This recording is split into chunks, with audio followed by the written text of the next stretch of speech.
így elrepült a kenyér az ujjammal együtt így. Halál nyugodtan fölhívtam a szervezetet, hogy figyelj, 5 napot kések, meg kötözésre megyek, meg csak levágtam az ujjam, de 5 napot kések is. 60 ember a zenekarba, így nagy, mi van? Én tudtam, ha nem csinálom, akkor elúszom, tehát akkor ott nekem végem. Alapértelemben mindig is a kapcsolat számított. Ha nem vagy kreatív, ez nem neked való, ez az ország. MOKA. Magyarok óriási kalandjai Amerikában. Ez hihetetlen.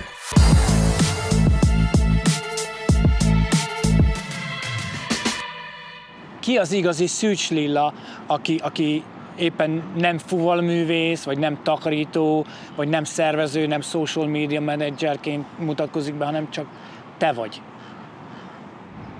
Na, ez egy nagyon jó kérdés, mert én mindig olyan voltam, hogy valamit kellett csinálnom. Most ez egy olyan kérdés, hogy hirtelen azt mondanám, hogy imádom az embereket, imádom a partit, tehát jól érezni a magamat, társaságban lenni, hülyéskedni. Tehát ilyen típus vagyok. Most mindig a jókedv, a tánc. Így röviden, meg a hülyeség. Erről, így röviden ennyi.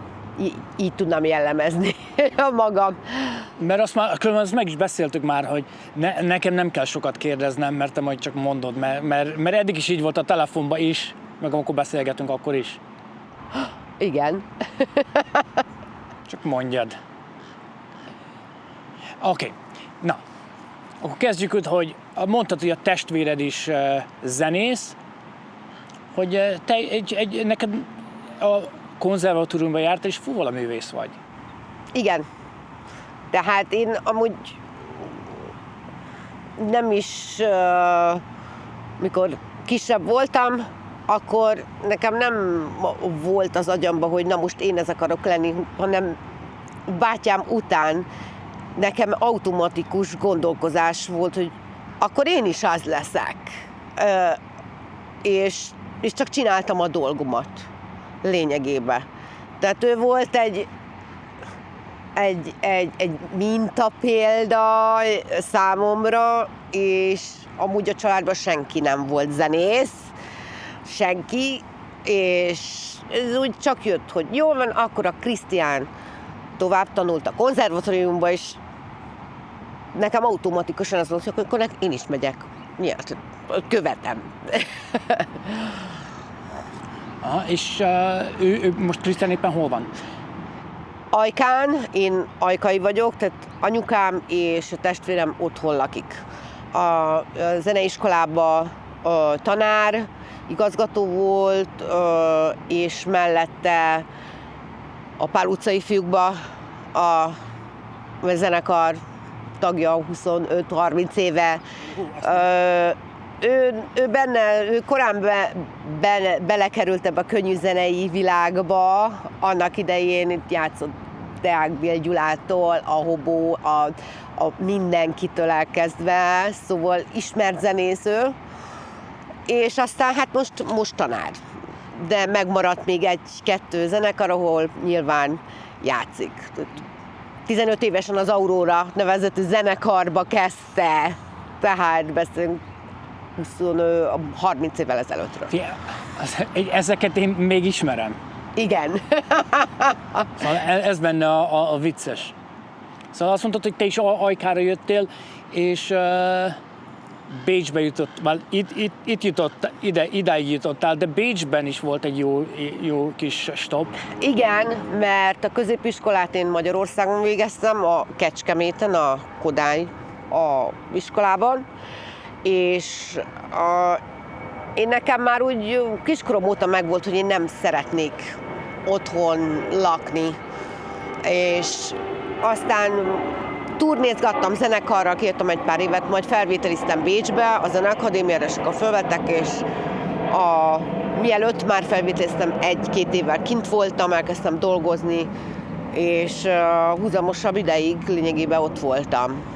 Egy szemeszter kihagyás, mert koncert miatt, vagy ez az miatt, de 15 évig kint laktam, és utána költöztem ki ide, Los Angelesbe.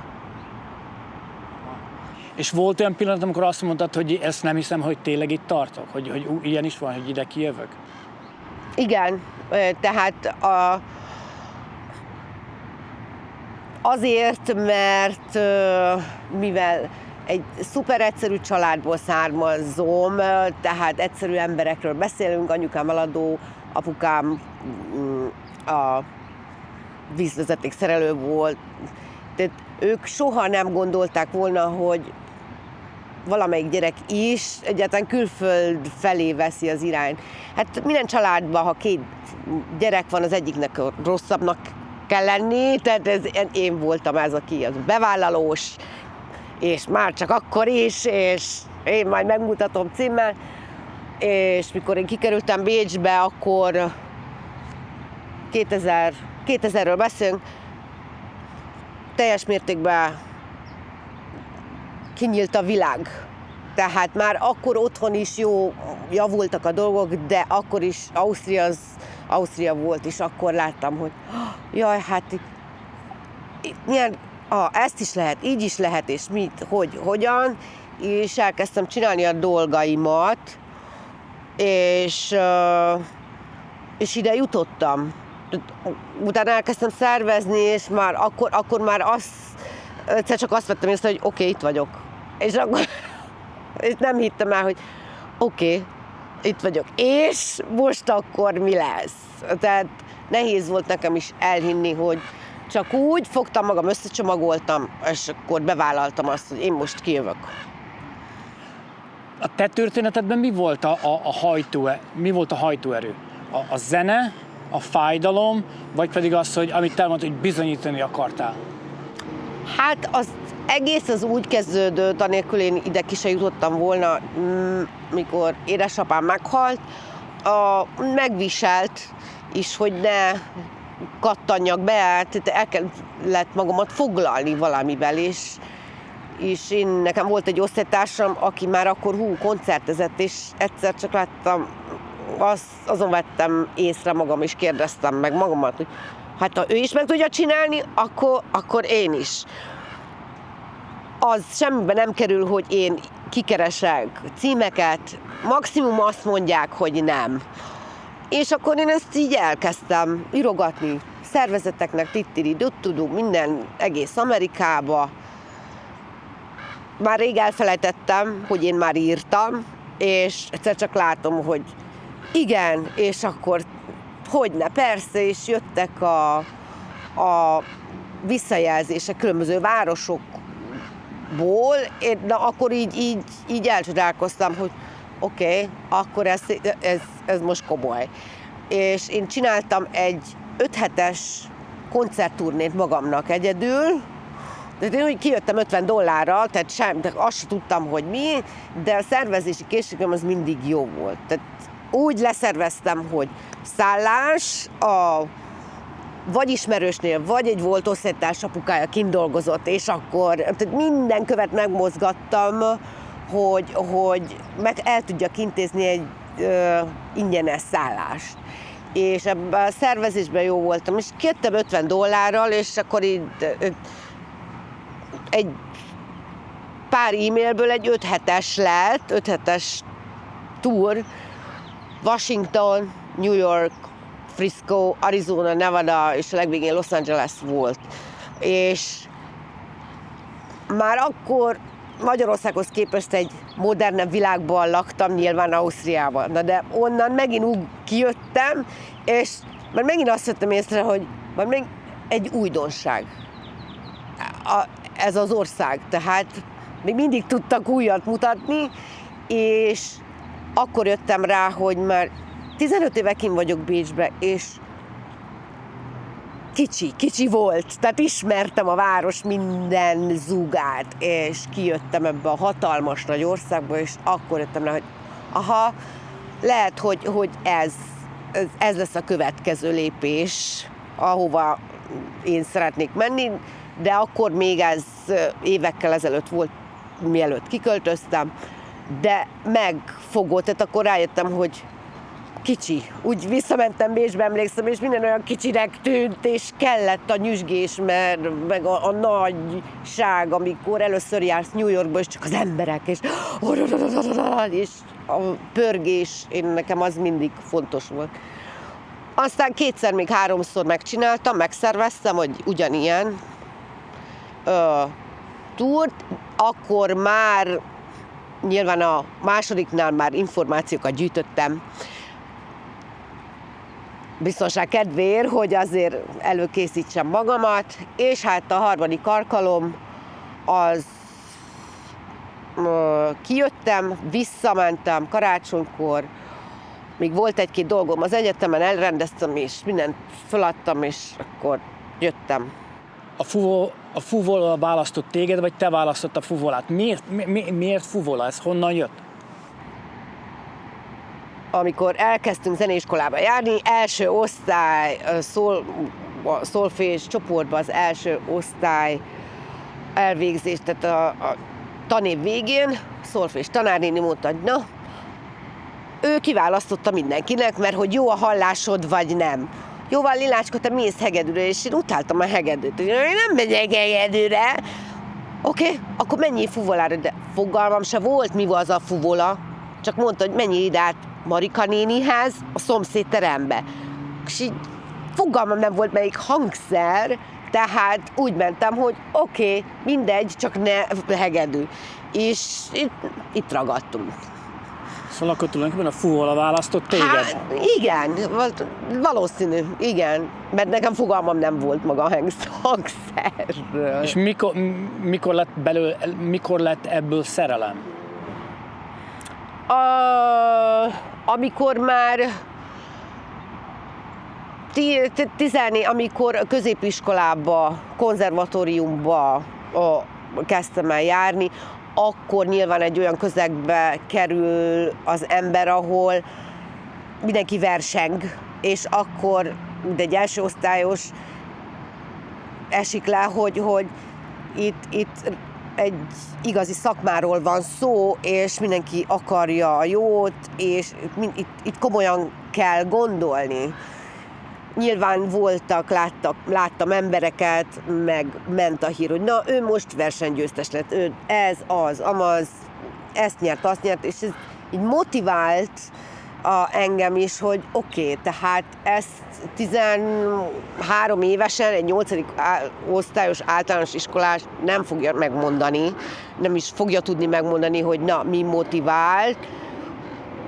Ezt akkor tudják szerintem maga a diákok megmondani, amikor elérik a tehát 15-16 éves kor, amikor bekerülnek a konzervatóriumban, mert ott már csak olyan közegbe kerülnek, akik mindenki zenész. És ott tisztul fel a szem, mert akkor elkezdődnek a versenyek, ide megyünk versenyre, olyan verseny, ez a verseny, ez a verseny, az a verseny, és ott elkezdődik a pörgés. És akkor így észleltem, hogy oké, ez jó, ezt szeretem, motiváció az van, meg plusz az, hogy testvérem is oda járt, az már egy plusz ilyen mondjuk úgy, hogy nyomás volt, hogy ő jó volt, akkor jön a hugi, akkor ő is biztos jó. Tehát nekem extra bizonyítanom is kellett igazándiból, de én Győrben kezdtem, és úgy átjelentkeztem Kecskemétre. Szakmai okokból. Szakmai okokból? Igen, a tanár, az ország legjobb tanárához akartam. Vagy mindenki azt mondta ott, aki, neked nem itt kéne tanulni, hanem a legjobb tanárnál. De fogalmam sem volt, ki volt. De én odaálltam el, és mondtam, hogy Szűcs Lilla vagyok, és tanár úrhoz szeretnék járni. De ez nem, tehát egy sznob iskolából jelentkeztem. Na, amikor oda kerültem ott, az kemény, az egy más stílus volt, az egy tipikus karrierista iskola. Na ott 16 évesen esett le, hogy miről van szó, és hogy akarom, és nehogy már engem leszóljanak, hogy én szar vagyok, vagy rossz vagyok, mert tudom, hogy nem. az egy ilyen iskola volt, nyomták az emberek. És mennyire őszinte világ ez a klasszikus zenei világ? Szóval itt is a tehetség számít, vagy itt is a kapcsolat inkább?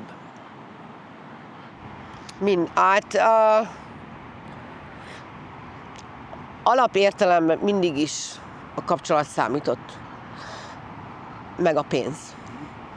Tehát van nagyon-nagyon sok volt osztálytársam, illetve kollégám, akik hullatehetségesek, és gyakoroltuk a napot, az életünket, és hiába vagyunk tehetségesek, ha nincs egy háttér, aki tud nyomni. És ez sajnos már akkor is így működött, hogyha van pénz és van ismerettség, akkor ott félig nyertes vagy. És a zenész ego, az szerinted veszélyes dolog? Mert néha, nem tudom, hogy a pop életben nagyon ez van, de a klasszikus zenében is vannak ilyenek, tehát megvannak ezek a személyek, csak mivel klasszikus kategóriáról beszélünk, az emberek azt hiszik, hogy nincs annyi, mint a pop szakmában, amit látunk. De vannak, ugyanitt megvannak, csak a klasszikus része az emberek annyira nem foglalkoznak, mert nincs érdeklődés a klasszikus kategória felé. De megvannak, ugyanígy megvannak. Csak más stílusban viselkednek. És mi szerinted inkább alázatosnak kell lenni, vagy lehet, hogy egy kicsit őrültnek is? Ez a szituációtól függ mindig, hogy hogyan viselkedsz. Tehát több szinten kell tudnod produkálni és előadni magad, magyarán színészkedni. Mert lát, hogy olyan közegben vagy, hogy te most megengedheted magadnak, hogy ott főnökösködjél, és a főnöknek amúgy tetszik, de hogyha olyan van, akinek ez nem jön be, és szereti azt, hogyha ott elbeszélgetsz, elbullshitelsz, angolul ugye, nyomod a semmiről beszélsz, és ott nyalod a fagylaltot neki konkrétan, akkor azt kell csinálni. Na most ez általában egy zenész szakmában, aki valahova eljut, és úgy érzi, hogy tudom, hogy meghívják karmesterre, tehát tehát már megcsinált valamilyen nevet, nagyon nehéz tehát nekik ezt megcsinálni, hogy ledobják az egójukat. De ez mindenkinél így van, amúgy, de ha most megnézed, manapság már csak ez működik. Csak 20-30 évvel ezelőtt is megvolt, csak nem volt ennyire durva. De ugyanígy működik. 2007-ben te elvesztetted édesapádat, és mit változtatott benned meg ez a veszteség? Hát emiatt kezdtem el ezeket a turnékat csinálni, tehát akkor tényleg avval éltem túl, hogy nagyon-nagyon elfoglaltá tettem magamat. Tehát akkor nem csak Amerika volt, tehát én már következő év Albánia, Görögország, Olaszország, akkor minél több versenyre mentem, tehát nem pihentem, tehát inkább ez is, plusz annyit gyakoroltam, hogy már lerohadt a szám. Tehát már nem volt normális az, hogy én egy ütemet 3 óráig gyakorlok. Tehát amikor a zene segített át, tudod, hogy tökéletes, de már idegből, hogy na, lenyugtat. Tehát ha van egy extra ilyened, hogy mit tudom én, most te festesz, hogy nagyon jó, és nagyon sok mindenen átsegít különböző szituációkban, de apu halála után, igen, akkor nagyon beindultam ezekbe, és és akkor pörögtem nagyon, de én tudtam, ha nem csinálom, akkor elúszom, tehát akkor ott nekem végem.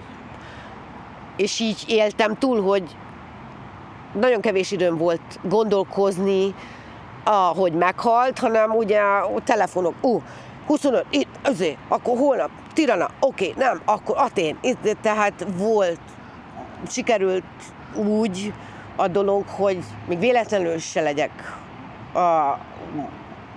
begolyózva. Azt mondtad, hogy nem szereted mások előtt kimutatni a fájdalmat, meg úgy gondolom az érzéseidet, és ez erőből van, vagy védekezésből? Ennek több oka is van, mert én egy olyan iskolába jelentkeztem át, ami egy sznob iskola. Na most oda sznobok jártak, olyan gazdagok, hogy tehát én a kockás ingembe bementem, aztán kinéztek, érted? Mert hogy? Mert én nem voltam, mert nekem az volt mondjuk a jobb kinézetű felső, amit föl tudok venni, és ilyen apró dolgokból ezt végigcsinálni 4 évig, és mindenki ilyen volt, már elegem volt, és már csak idegből is azt mondtam, hogy azt hiszed, hogy mert hogy neked van pénzed, te többet tudsz, semmit nem tudsz. És tudod, egy motiváltak, de nyilván már idegből is, már csak azért is megmutatom, című fejezet. Ez volt az első ilyen, ami aztán utána, hogy kikerültem Bécsbe, én a nagyon jó hírnevű tanárhoz jelentkeztem, akivel már régebben ismertük egymást, és rengeteget segített. Tehát ő az egyik egy olyan tanárnak, aki törődött a diákkal, és tudta, hogy ha nekem nehézségem van, vagy a másiknak, akkor elintézett minden lehetőséget, és ott is volt 1-2 ilyen esemény, amikor úgy éreztem, hogy segít, de éreztették velem, hogy mert hogy mert én dolgozom, nekem nem fizet senki, tehát szegény kimutatták, hogy neked nincsen saját hangszered, ez milyen égő 26 évesen, mert mindenki másnak saját hangszere volt, és innentől kezdve így beskatujáztak, hogy akkor jó csóró vagy, kész. Tehát ezt így ott is megkaptam, akkor már ugye még jobban, és ugye meghalt apu, és akkor ez így tetőződött, hogy azt hiszed, hogy nem. Mondj, figyeld meg, hogy $50 ki fogok menni úgy, hogy mindent megszervezek, és még pénzt is fogok keresni. Közben semmit nem tudtam, hogy mi lesz. De én úgy voltam vele, hogy én jövök. De repülőjegy 2 héttel ezelőtt még nem volt. De minden meg volt szervezve. Tehát ruhák, én fölhívtam a fashion designert, hogy csináljon nekem ruhát, hogy én promotálom őt, tehát ilyen oda-vissza dolog. Hány éve volt ez? 2007. Szóval 19 éve. 19 éve. Kijöttél, és mi volt az első dolog, mert erről meg kicsit beszélgettünk, mi volt az első dolog, amitől leesett az állat? Mondtad, hogy mekkora New York, meg ilyesmi. Az első, amit nem értettem, tehát teljesen totál idiótának gondoltam magam, hogy most én ennyire kommunista rendszerben vagyok, hogy visszamaradott, és Bécsből jövök. Tehát az, hogy megyek az utca, és mindenki, tehát nekem is iPhone-om volt már akkor, tehát nem arról volt szó, hogy mentek az utcán, és mindenki tartja a telefont. Tudtam én mi az, hogy FaceTime, meg mit tudom én, de nem esett le, hogy mentek az utcán West Hollywoodba, mert akkor ott laktak, és ott kommunikáció nem volt, csak azt láttam, hogy mennek, és akkor így telefon. És kérdezem de mondom, ezek mit csinálnak? Kezdik kameráznak. Mondom, most komolyan, azt kamerázzák, hívják a barátnőket, hogy ők hol vannak. Tehát ez az abszolút abnormális dolog, de hát meg meg itt nagyon minden, nagyon sok olyan dolog van, ami még hogyha egy modernebb országból jössz is, még mindig új, és mindig meg tudsz lepődni. De ez mi? Hát például én, hát a legnagyobb kiakadásom az volt nyilván, hogy kimentünk szórakozni, és akkor 1 órakor azt mondták, hogy utolsó kör. Hát akkor kiröhögtem a pincérfiút, aztán veszekedtem vele is, és nem akartam elhinni, hogy ez most komoly, hogy ennyi, oké, hát nálunk otthon ilyenkor indulunk el, konkrétan. Tehát ez a sokkoló egyfajta, a másik ugye a sok pozitív dolog, apró dolgot fedeztem föl igazándiból, hogy itt bármikor itt visszavihetsz mindent. Tehát most megveszed, és akkor ezt egy Ausztriában nem csinálhattam meg, hogy tehát hiába volt meg a cetli. Tehát annyira easygoingak, és nem csinálnak nagy dolgot a témából, hogy ez lelkileg is így megnyugtatott, tehát rendesen jól éreztem magam. Hát a másik meg az, hogy én levágtam az ujjam előtte, és hát én nagyon, tehát mondta az orvos, hogy az időjárás miatt, a vérkeringés, a hidegben nem lesz jó. És hát én így tartottam a kezemet, amíg én Bécsben, Európában laktam, fázott, kész, tehát végem volt.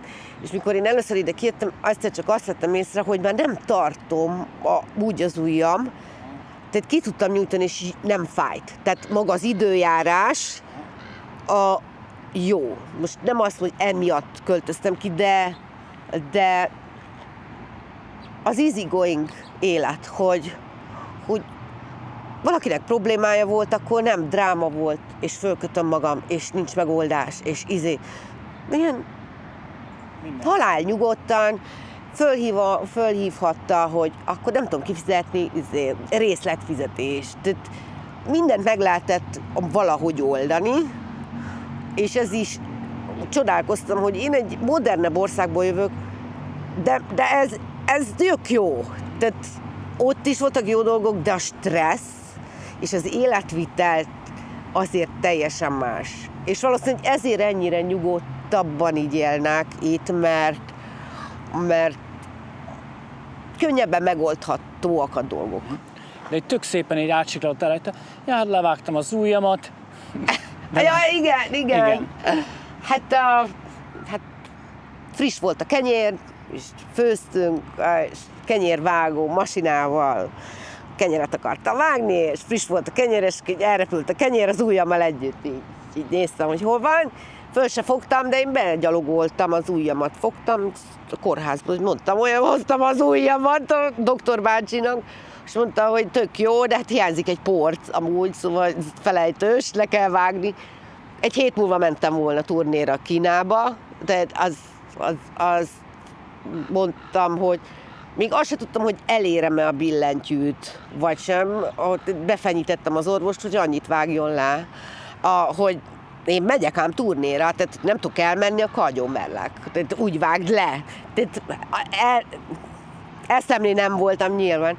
És így halál nyugodtan fölhívtam a szervezetet, hogy figyelj, 5 napot kések, meg kötözésre megyek, meg csak levágtam az ujjam, de 5 napot kések is.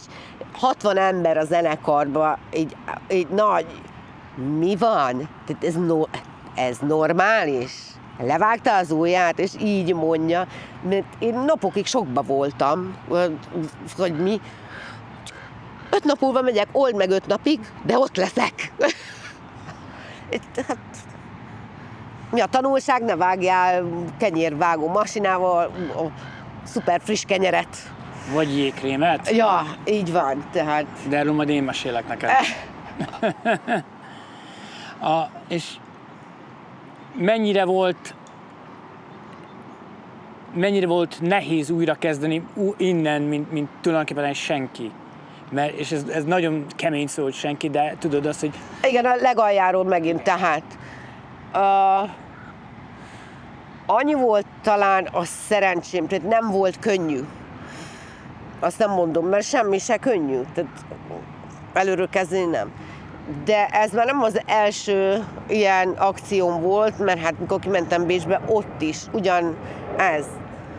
Volt egy barátnőm, megkértem, hadd lakjak addig ott, míg nem találok állást. Tehát a semmiből indultam el. De volt egy stratégiám már akkor, ami mindig is működött, amit akkor, ahogy elkezdtem megcsinálni, és tudtam, hogy kell, és ez az amaz, és amikor kijöttem, akkor ugyanígy a semmiről, tehát vettem egy nagy levegőt, hogy oké, egyszer ezt már végigcsináltam. Igaz, nem egy kisebb országban, de ha akkor megcsináltam, akkor itt is, és nekiálltam a gépen, és ugyanavval a szisztémával elkezdtem keresni, és azt kell mondani, hogyha el akarsz kezdeni valamit, akkor minden, tehát nagyon kell, hogy legyen eszed, és kreatív legyél bármiben, keresésben, akár az interneten, tehát ne két szót keresni. Tehát én mindig ilyen voltam, hogy 30 felé próbálkoztam, de mindig bejött. Nem egyszerű.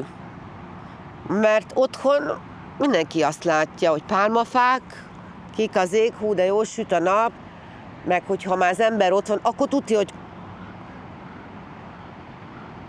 nagyon jól él. Akkor már biztos vesz házat. Tehát ők azt látják, amit a filmben látnak, és mindenkinek azért benne van, hogyha kijön, még ha nem is tud hazamenni, meg kell bizonyítani anyukának, még telefonba is, hogy na, mit csináltam, szóval, de nem. Ha nem vagy kreatív, ez nem neked való, ez az ország. Az biztos. De nyomás alatt kell csinálni a dolgokat. Igen. Hogy itt elérhetsz valamit,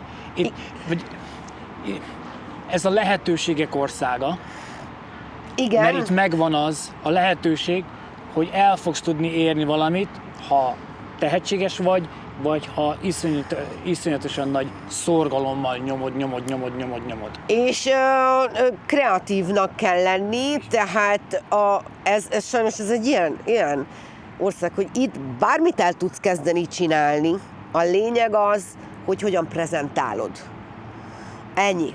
Tehát én lehetek a világ legnagyobb life coach-a, meg mit tudom én, minden azon múlik, hogy hogyan adod elő, milyen a dumád. Na de amikor kijönnek az emberek, ők azt hiszik, megváltják a világot, tehát én is beleestem nyilván, de ez egy 4-5 év, mire leesik és át tudod venni a stílust, mire leadod az egódat, hogy oké, most már rájövök, hogy itt nem tudok frankócsaj lenni, mert ez a stílus nem jön be, szóval itt időt kell beletenni, hogy beszélgetsz a boltba egy paradicsom mellett, ami kiakasztó, de sose tudod, hogy kivel beszélgetsz. Sajnos be kell fektetni 5 percet, és ez 5 év a minimum. Itt, ez Kalifornia, ez extrém, ez egy külön ilyen. Ja, igen. Most beszélgettem legalább srác, azt mondja, most nem tudok menni, mert megyek egy születésnapra, és pont ahhoz megy, és azt mondja, igen, az ember, aki a Dumb and Dumberben volt a rendőr. És annak így de hát ez, hogy de sose tudod, hogy... Igen, soha nem tudod különben kivel futsz össze, mert ahol például lakom, a sarkon van egy fodrász, férfi fodrász, és múltkor Leonardo DiCaprio ment be. Mert erre járt, aztán ő úgy gondolta, hogy na jó van, akkor levágatom a hajam. Tehát soha nem tudod. És mi először jössz ki, akkor így hát persze, hogy csoda, hát mi ezeket az embereket, személyeket a filmben látjuk, és aztán egy idő után megszokod, mert annyira természetes ez. Oké, a Schwarzenegger, jó van, hát mindenki tudja, hogy ő ebbe a hotelbe a Stallone-val branchozik amúgy minden harmadik vasárnap, szóval most nem fog oda menni, leszarjam, mert 30 éve ugyanide járnak, tehát jövő héten is fogom látni. És azért újként ez így sokkolódom, mert hát csak filmekben látsz ilyeneket, de egy idő után hozzászoksz. És sőt, ha nem is ismered, és azt mondja, hogy ő filmsztár, már meg se hat, hogy filmsztár. Oké, jó, tök jó, oké. Most van a világbajnokság, és nagyon sok ilyen shortsot, meg reelseket látok, amikor jönnek a turisták, az európai turisták, és teljesen ki vannak akadva, hogy milyen jó ez az Amerika, érted, hogy mi csak azt hallottuk, hogy itt lövöldözések vannak, mi ezt hallottuk, hogy ez van, meg hogy milyen bunkó, és ők így mondják, azt nem hiszem el, odané, ekkora a pizza, milyen kedvesek az emberek, és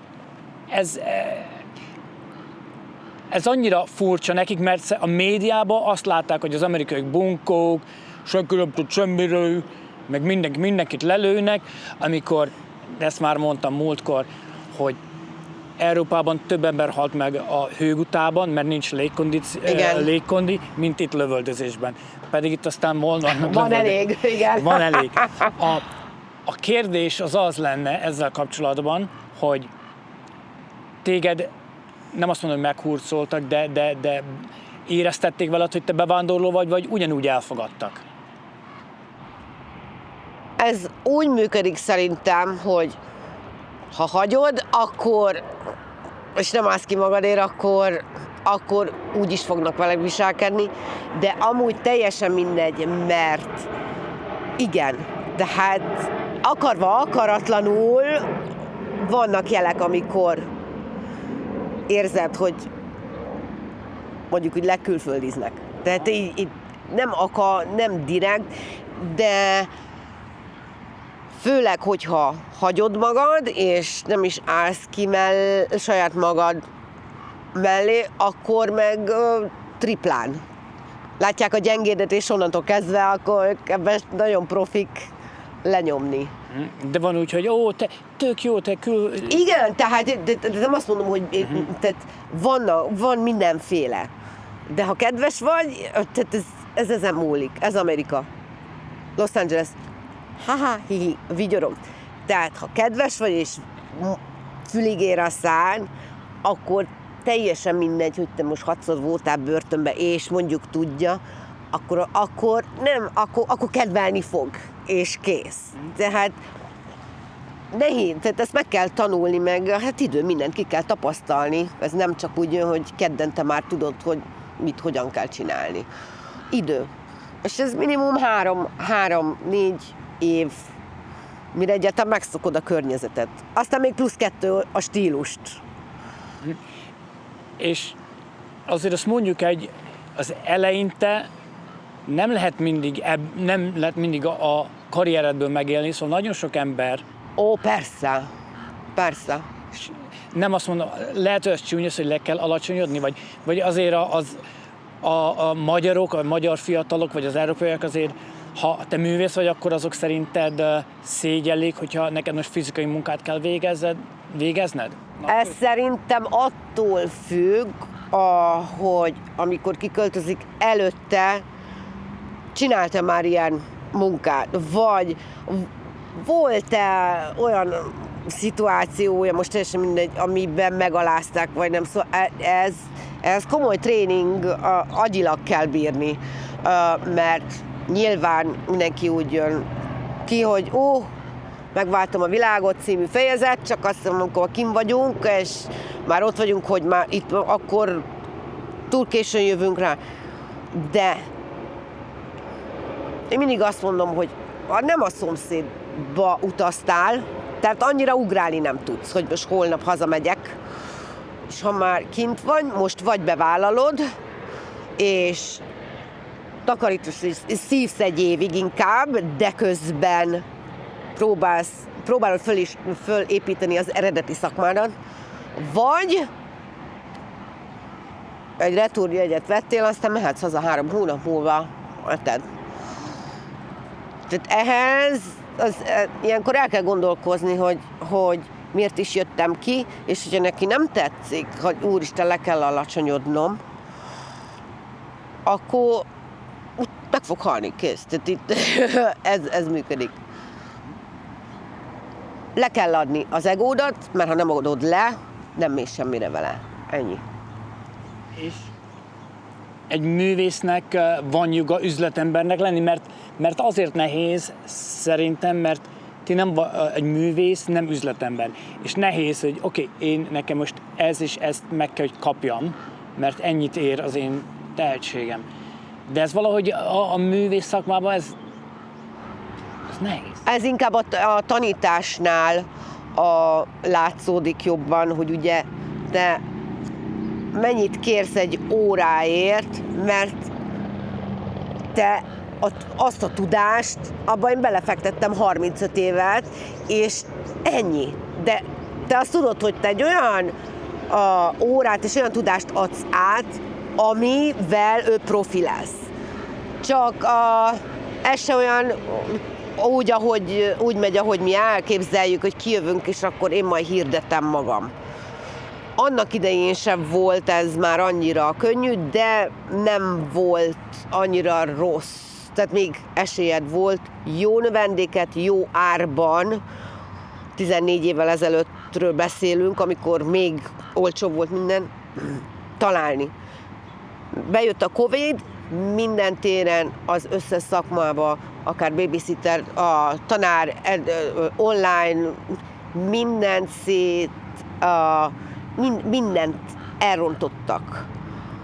Mert mindenki hirtelen online ment, senki nem tudott amúgy semmit, de behazudták, hogy tudnak, és minél olcsóbbra lenyomták az árakat, és innentől kezdve tönkretették az egész online piacot, mert $20, 50-ből 20 lett. És a minőség is eltűnt. És manapság már nem, tehát én $20 nem fogok tanítani. Mert most ego ide, ego oda, 30 éven benne volt. Meg hogyha most megteszed, akkor az lesz a norma. Hát ez az, már késő. Tehát már ez a piac már régen rossz, azért nem is áll neki az ember, mert nem fogják följebb vinni az árakat, mert már régóta nagyon alacsony, és ez csak úgy lehet, ha teljesen megszüntetik, és előről kezdődik, de ezt nem fogják. Vagy marketing. Mert biznisz, az ország a bizniszről szól. Ha $20, akkor a másik $19 megy el. Nem fizetik meg, a mai probléma az, hogy nem fizetik meg a minőséget. Nagyon kreatívnak kell lenni ahhoz, hogy tényleg, főleg ma, egy olyan munkába kezdj, ha már bizniszt akar csinálni, annak nagyon speciálisnak kell lenni, hogy az beinduljon, mert nagyon nehéz. Mi volt a legrosszabb döntés az életedben, ami utólag végül is jó irányba vitt? Amikor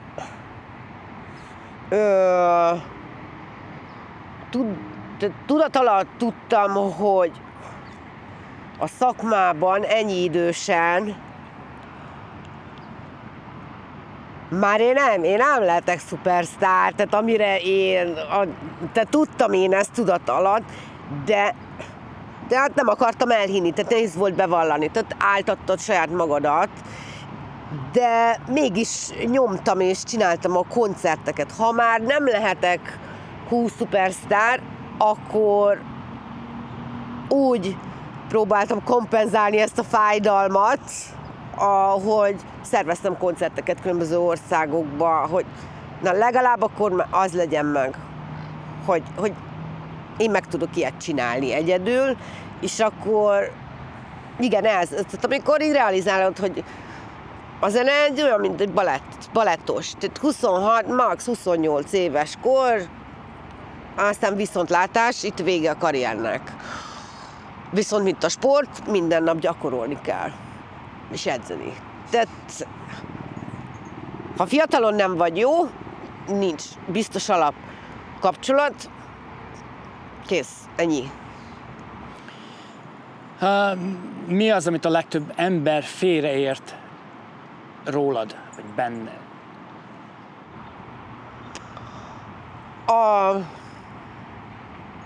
Szerintem az, hogy túl egyenes vagyok, és most hiába mondjuk a magyar emberekről beszélek, de aki már nagyon sokáig itt van, az átalakul, átveszi ezt a stílust, és ilyen Barbie baba szindrómába mennek át, hogy elfelejtik azt, hogy mi az, hogy egyenes beszéd, és megsértődnek. És akkor én vagyok a bunkó, nyilván. Közben én elmondom, hogy a fehér, figyelj, bajod van, hívjál föl, oké? Okay? Jó. Fehér az fehér. Most az, hogy fáj, arról én nem tehetek, ahogy... De mindig az volt nekem a problémám, hogy nagy szám volt. Most már lejjebb adtam ezt a hősködést, hogy én meg akarok magyarázni mindent. Abból már leadtam, de hangos a hangom, és ez kívülről lehet, hogy másnak úgy hangzik, hogy én most de okosnak akarok tűnni, és közben csak előadom, hogy elmondom ezt és ezt, és nekik az jön le, hogy én nagy képű vagyok. Szerintem ez a legnagyobb, amivel mindig problémám volt különben. Van neked egy tetoválásod, az van ráírva, hogy moments, memories, the pain and happiness. Szóval a pillanatok, emlékek, a fájdalom és igen, a boldogság. És hogyha érted a zenei jeleket, akkor play the moments. Pause the memories. Memories, stop the pain and repeat the happiness. Okay. És ezt le is videózom. még Mexikóban csináltam. Szóval tulajdonképpen ez egy ilyen kettős jelentőség, hogy előtte van. Igen, tehát, hogy zenész is, zenészként büszkén viselem a zenei jelen, és hogy mit. Tehát egy ilyen, hogy mire figyeljél az egész életbe lényegében. Ezt azért kérdeztem, mert a te életedben így téged így végigkísért, tudod, így nem végigkísért, de többször történt veled tragédia. És miért van az, hogy néhány ember a tragédiában összeomlik, de mások meg például abból építenek valamit. És te mondjuk apukádból is, úgymond abból építetted föl a karrieredet, abból a tragédiából. Mert teljesen más, hogy a viselet 26 évesen, meg teljesen nekem 20 évesen az első barátom is meghalt mellettem. Tehát én így indultam, szóval 20 évesen is más, hogy viselet 26 évesen is máshogy, és 40 évesen is. Akkor mi történt a 20 évesen? 20 évesen az történt, hogy egyszerűen elment a haverokkal, azt mondta, hogy elment, és akkor nem jött vissza. Kész. Ennyi történt, és 2 hónap múlva hívott a rendőrség, hogy a Rábába találták meg az autóval. Ó, sajnálom. Szóval máshogy viseled a dolgokat, minél idősebb vagy. És az utolsó, hogy a férjem meghalt, most lesz 3 éve, és én nem voltam képbe, de az első az volt bennem, hogy talán reménykedtem, hogy annyira nem fogok összeomlani, mert már sajnos volt 2 ilyen, magyarul hangzik, rutinos. Ma voltam benne, de nem. És mert hiába akkor is nem mindegy, hogy apukádat veszted el, vagy a férjedet. Tehát érzelmileg teljesen más És én azt hittem, hogy hú, na annyira nem fogok összeomlani. Nem, ez nem. Ez ebben jár. Csak különböző beosztás volt mellettem. Tehát azért oké, apukám volt, mit tudom én, de amikor együtt élsz valakivel, és egyszer csak arra kelek föl, hogy ott fekszik a földön, tudod, és így lepörög minden előttem, és nem. De ez a fájdalom. Én konkrétan akkor esett le, hogy az, amikor hallom emberektől, hogy annyira fáj, hogy megszakad a szívem. Na, ezt éreztem, de rendesen ilyen repedést és fájt. Egyik halál esetet, vagy bárki elveszt valakit, az mindenki, ha második, 85. mindig fájni fog, csak különböző formában.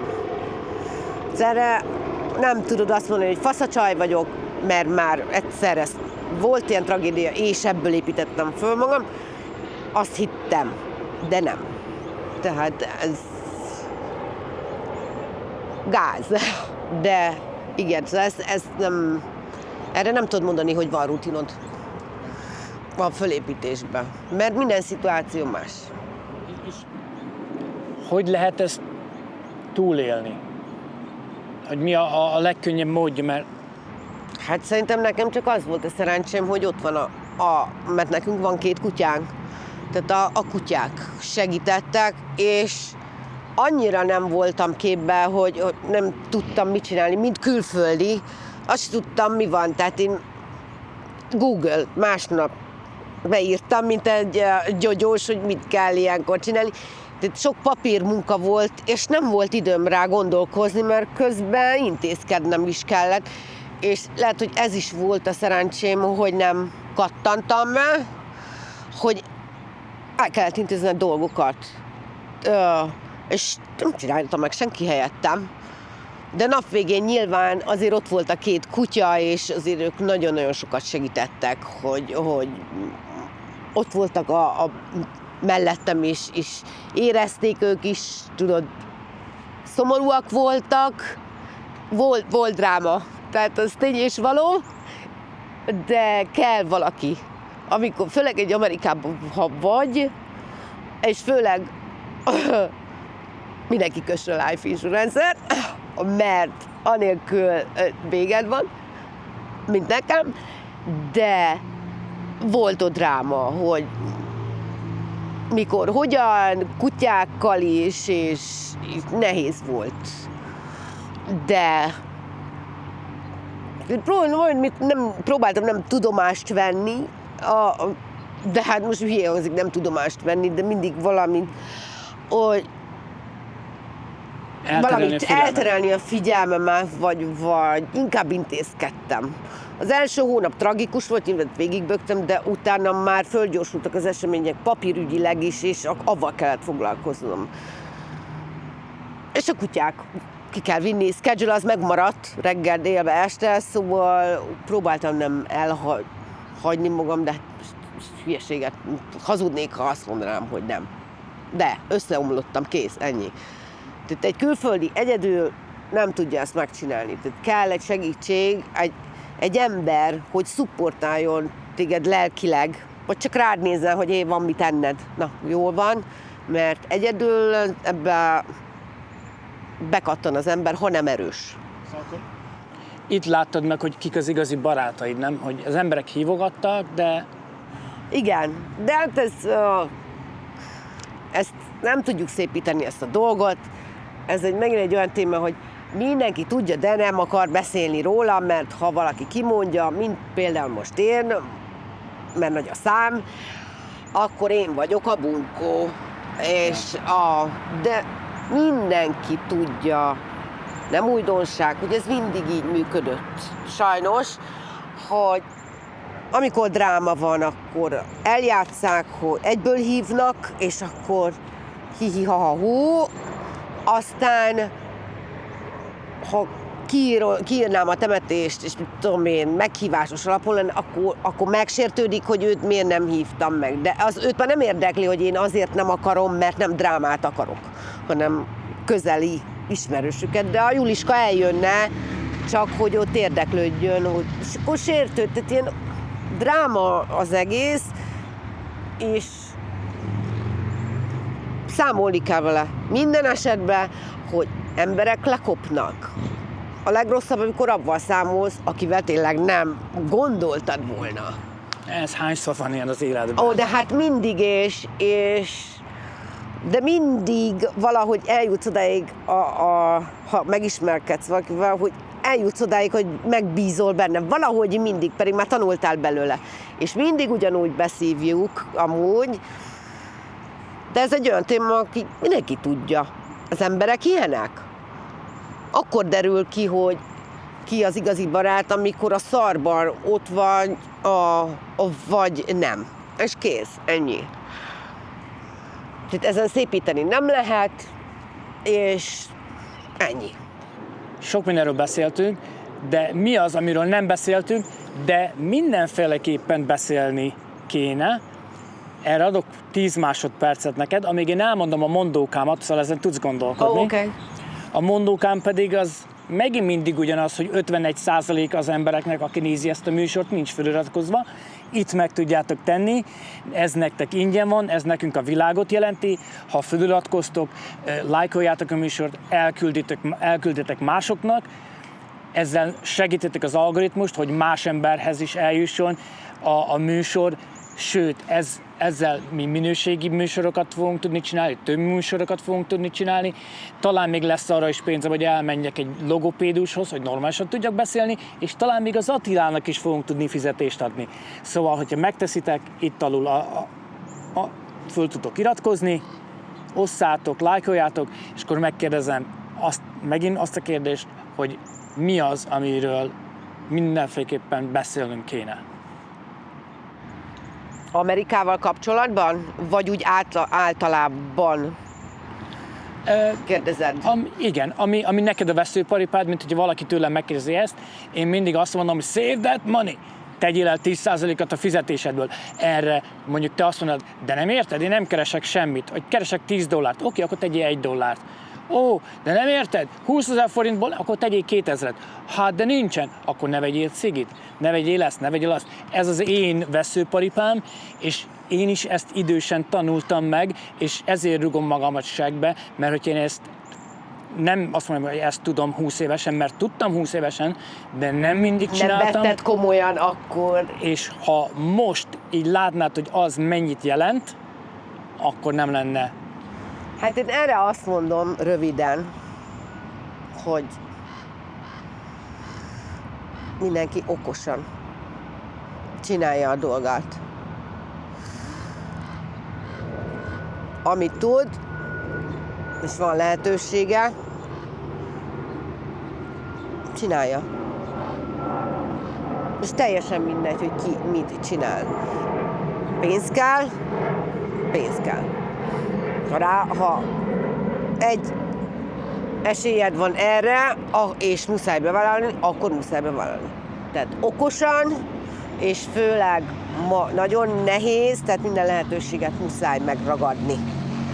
És communication, beszélgessenek az emberekkel, és barátkozzanak, mert az már nincsen ma, emberek nem beszélgetnek egymással, nem csak telefonon textelnek, és úgy könnyebb hazudni. Tehát text message-ben mindig könnyebb hazudni, mint hogyha fölhívná az ember. Beszélgessetek és okosan csináljátok a dolgotokat. Ne úgy, mint én. Na. Miért te textában beszél? Az biztos, hogy nem, mert mi mindig telefonon beszélünk. Így van. Én nem is... én szeretem. Európában mindenki telefonál, itt mindenki textel. És én akkor kijöttem, ezek nem kommunikálnak. Tehát ez nem adja meg a tiszteletet arra. Annyi. Nagyon szépen köszönöm. Hát én köszönöm. Egy élmény volt megismerni. Tartsuk a kapcsolatot. remélem fog szerezni műsorokat, like Nádas Barbarának a műsorát. Igen. És ha téged meg akarnak találni, hol találnak meg, milyen social media handle-on? Fönt vagyok a Facebookon, azt szoktam használni, de fönn vagyok Instagramon is, és van YouTube-on egy channelem is, ott is meg lehet találni. Ha beírják a keresőbe, hogy Lilla Flute, akkor egyből kijön. Ja, ezeket mind ide be fogjuk írni, az alá, ahol alá lehet iratkozni. Így van. És lájkoljátok, mert nagyon jó a videó és az egész podcast. Köszi szépen! Szívesen, én köszönöm.